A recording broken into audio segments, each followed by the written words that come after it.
इस तबेले में से सभी ताकतवर बैलों को मैदान में छोड़ा जाता है और सभी बैल एक दूसरे से लड़ाई करने लगते हैं। जो बैल सबसे ज्यादा ताकतवर होता है उसे एक आदमी नेशनल फाइट के लिए चुनता है। आदमी इस काले बैल को चुनता है। काला बैल बहुत खुश था। काला बैल अपने बच्चे से आखिरी बार मिलता है जिसका नाम फर्डिनेंड है। फर्डिनेंड अपने मंडली में सबसे अलग और शांत स्वभाव का है और उसे फ्लावर्स बहुत पसंद होता है। फर्डिनेंड अपने पिता से रिंग में जाने के लिए मना करता है, लेकिन उसके पिता उसे समझाते हुए बताते हैं हर बैल का यही सपना होता है कि वो एक चैंपियन बने। जब मैं चैंपियन बन जाऊंगा तब मैं फिर वापस आकर तुम्हें अपने सभी पैतरे सिखाऊंगा। तभी ये आदमी गाड़ी का दरवाजा खोलता है। बैल अपने बच्चे से दूर जाने से दुखी हो रहा था। आदमी बैल को गाड़ी में बंद करता है और गाड़ी शहर की तरफ चली जाती है। अब फर्डिनेंड अपने डैड का इंतजार करता है। रोज एक उम्मीद लगाएं, अपने टप्परी में बैठकर अपने डैड का इंतजार करता है। तभी एक दिन उसे गाड़ी की आवाज सुनाई देती है। फर्डिनेंड दौड़कर जाता है। गाड़ी में देखता है तो उसके पिता वापस नहीं आए थे। फर्डिनेंड बहुत दुखी होता है। तभी दूसरा बैल फर्डिनेंड को कहता है उसके पिता कभी वापस नहीं आएंगे। तभी एक आदमी बछड़े को बाहर देखकर पकड़ने लगता है, लेकिन फर्डिनेंड अब वहाँ नहीं रहना चाहता है और अपनी पूरी ताकत से निकलकर भागने लगता है। फर्डिनेंड भागते भागते रेलवे स्टेशन के पास आ जाता है और पूरे स्पीड से दौड़कर ट्रेन के डिब्बे में छलांग लगा देता है। अब बछड़ा उन लोगों से बहुत दूर चला जाता है। भारी बारिश की वजह से ट्रेन जंगल में रुक जाती है और फर्डिनेंड उसी जंगल में भागने लगता है। तभी एक कुत्ते की आवाज सुनकर फर्डिनेंड डर जाता है और एक गड्ढे में गिरकर बेहोश हो जाता है। जब उसकी आंख खुलती है तो वो एक तबेले में होता है जहाँ बहुत फूल के बागान थे। फिर से फर्डिनेंड को एक घर मिल जाता है। जब बछड़े की आंख खुलती है तो वो अपने आप को एक तबेले में पाता है, क्योंकि जब वो गड्ढे में गिरकर बेहोश हो गया था तो उस रात इस लड़की के फादर इस बछड़े को उस गड्ढे में से बचाकर अपने तबेले में रख दिया था। लड़की जब बछड़े को बाहर का नजारा दिखाती है तो फर्डिनेंड बहुत खुश होता है, क्योंकि उसे फूल शुरुआत से ही बहुत पसंद थे। फर्डिनेंड ऊंचाई पर जाकर एक लंबी सांस लेता है और अपने बीते हुए कल को भुलाकर एक नई जिंदगी की शुरुआत करता है। फर्डिनेंड को फिर से एक परिवार मिल जाता है और लड़की को भी एक साथी मिल जाता है। फर्डिनेंड फ्लावर फेस्टिवल में हमेशा उनके साथ जाता है। फर्डिनेंड लड़की के साथ ही सोता है। खेलते कूदते कई दिन बीत जाते हैं। अब फर्डिनेंड बहुत बड़ा हो चुका था, लेकिन उसकी हरकतें एक छोटे बछड़े की तरह थी। लड़की और उसके फादर इस साल फ्लावर फेस्टिवल में जाने की तैयारी करते हैं, लेकिन फर्डिनेंड को उसके बड़े साइज के वजह से फेस्टिवल में नहीं ले जाते हैं। फिर भी चुपके से फर्डिनेंड वहाँ चला जाता है, लेकिन उसके बड़े साइज के वजह से बहुत प्रॉब्लम होने लगती है और सभी लोग इतने बड़े बैल को देखकर डरने लगते हैं और वहाँ अफरा तफरी मच जाती है। तभी वहाँ पुलिस आ जाती है और बैल को रेस्क्यू करके वहाँ से ले जाते हैं। लेकिन ये लड़की बहुत दुखी होती है, क्योंकि ये बैल लड़की का सबसे अच्छा दोस्त था। जब गाड़ी लगातार चलते चलते जब रात में एक जगह रुकती है तो फर्डिनेंड को एक बड़े बैल की मूर्ति दिखाई देती है। ये वही जगह थी जहाँ से फर्डिनेंड बचपन में वहाँ से भाग गया था। तबेले का मालिक इतने बड़े बैल को देखकर बहुत खुश था, क्योंकि उसे एक बुलफाइटर की जरूरत थी। तभी ये बकरी तबेले में सभी बुलफाइटर से मिलवाती है। सभी बैल फर्डिनेंड को पहचान जाते हैं, लेकिन उसके इतने बड़े साइज को देखकर सभी बैल चौंक जाते हैं। लेकिन ये बैल फर्डिनेंड का स्वागत करता है और उसे अपने टक्कर का बताता है। लेकिन फर्डिनेंड फाइटर नहीं था, वो किसी से लड़ना नहीं चाहता था। ये बैल बचपन से ही उससे नफरत करता था। फिर ये बकरी उसे तबेले के अंदर ले जाती है, लेकिन फर्डिनेंड का साइज बहुत बड़ा था। अब रात के समय फर्डिनेंड सोने के बजाय वहाँ से निकलने की सोचता है और चुपके से अपने तबेले में से निकलकर बाहर आ जाता है। तभी उसे दो आदमी दिखाई देते हैं। दोनों आदमी की नजरों से बचते हुए बैल बाहर आ जाता है। अब फर्डिनेंड रास्ता साफ समझकर तार के घेरे को पार करने की कोशिश करता है, लेकिन उसे 420 वोल्ट का एक जोरदार झटका लग जाता है, क्योंकि इंसानों ने वायर के घेरे बनाए थे ताकि कोई बैल वहाँ से भाग न जाए। तभी 3 घोड़े उस पार से हंसते हुए आते हैं और फर्डिनेंड का मजाक उड़ाने लगते हैं। तीनों घोड़े फर्डिनेंड को कहते हैं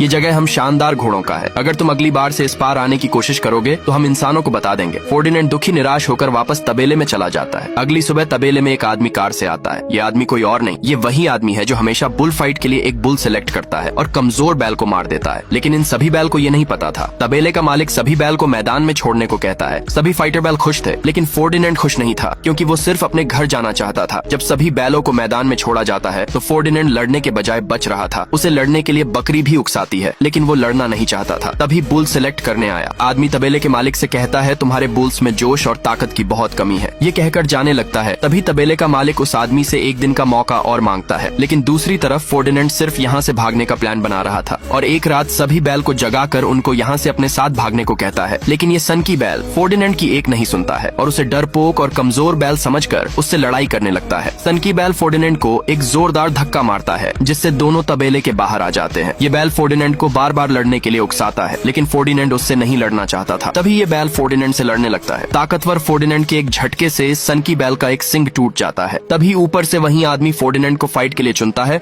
और इस सनकी बैल को कसाई खाने में भेज दिया जाता है। ये सब देख फर्डिनेंड बहुत दुखी होता है, क्योंकि वो ये सब नहीं चाहता था और सभी बैल को रात के समय यहाँ से भागने को कहता है और उस सनकी बैल को भी मिलकर छुड़ाने का प्लान बनाता है। अगले दिन में इन घोड़ों के तबेले में बैल की परछाई दिखाई देती है। घोड़े दौड़कर जाते हैं तो वहाँ 3 चूहे थे जो फर्डिनेंड के दोस्त थे और उसकी मदद कर रहे थे। इन तीनों घोड़े की आंखों में बाल्टी पहना देते हैं और उसके मुंह में नाल फंसाकर बाहर से दरवाजा बंद कर देते हैं। फिर दूसरी तरफ से सभी बैल आकर एक बैल करंट वाले तार को कबार कर निकल जाता है और सभी बैल दरवाजे पर टेक लगाते हैं और फर्डिनेंड दूसरी तरफ से कसाई खाने की तरफ चला जाता है। फर्डिनेंड छुपते हुए चुपके से खाने के अंदर चला जाता है और उस सनकी बैल को बुलाता है, लेकिन सनकी बैल उसे यहाँ से जाने को कहता है। फर्डिनेंड लोहे का घेरा तोड़कर फिर से उसे यहाँ से निकलने को कहता है, लेकिन सनकी बैल फर्डिनेंड की एक नहीं सुनता है और उसे कहता है मेरा काम खत्म हो चुका है। तभी एक और बैल की आवाज सुनकर फर्डिनेंड आगे चला जाता है। वहाँ जाकर देखता है तो एक बैल को पट्टों से बांधकर काटने के लिए कसाई ने लटकाया हुआ था। फर्डिनेंड उसे नीचे उतारने की कोशिश करता है, तभी उसका पैर एक रेजर लाइट से टच हो जाता है। तभी अचानक से ऑटोमेटिक मशीनें चालू हो जाती हैं और लटका हुआ बैल सरक कर अपने मौत के करीब जाने लगता है। फर्डिनेंड कूद कर जाता है और उसकी पूंछ पकड़ लेता है, लेकिन ज्यादा देर तक नहीं टिक पाता है और उसका पूंछ छूट जाता है। ये बैल अपने मौत के करीब जा ही रहा था। तभी वहाँ सनकी बैल आ जाता है और एक लोहे का राड मशीन के बीच में फंसा देता है, जिससे ये बैल बच जाता है। अब ये दोनों बैल उसे बचाने के लिए आगे भागते हैं। तभी दोनों बैलों का पैर सरकने लगता है और दोनों उसी बैल के ऊपर चढ़ जाते हैं। जैसे मशीन मांस काटने के बाद बर्फ में जमाती है, वैसे ही इन तीनों को भी जमा देती है। अगले स्टेप में मशीन तीनों को नीचे छोड़ती है, लेकिन भारी वजन होने के कारण बर्फ सरकते हुए बाहर एक टाली में तीनों बैठ जाते हैं और ऊंचाई से नीचे की तरफ तेजी से गिरने लगते हैं, जो घोड़ों के घर को फोड़ते हुए गाड़ी के पास गिरते हैं। अब सभी लोग फर्डिनेंड के साथ थे और वहाँ से भागने के लिए टैंकर में बैठते हैं। बकरी और तीनों चूहे मिलकर गाड़ी का स्टीयरिंग संभालते हैं और फुल स्पीड से गाड़ी में बैठकर भाग जाते हैं। उन्हें गाड़ी चलाता देख तबेले का मालिक सदमे में पड़ जाता है और तुरंत अपने आदमियों के साथ उनके पीछे जाने लगता है। सभी बैल गाड़ी चलाते हुए हाईवे पर आ जाते हैं और उल्टे सीधे तरीके से गाड़ी चलाने की वजह से रोड पर एक्सीडेंट होने लगता है। कुछ देर तक चूहे गाड़ी सही तरीके से चलाते हैं, तभी पीछे से तबेले के सभी आदमी गाड़ी से उनके पास आ जाते हैं और एक आदमी उनको जैसे ही रोकने की कोशिश करता है, तभी इनके गाड़ी का एक जोरदार टक्कर हो जाती है, जिससे उनकी गाड़ी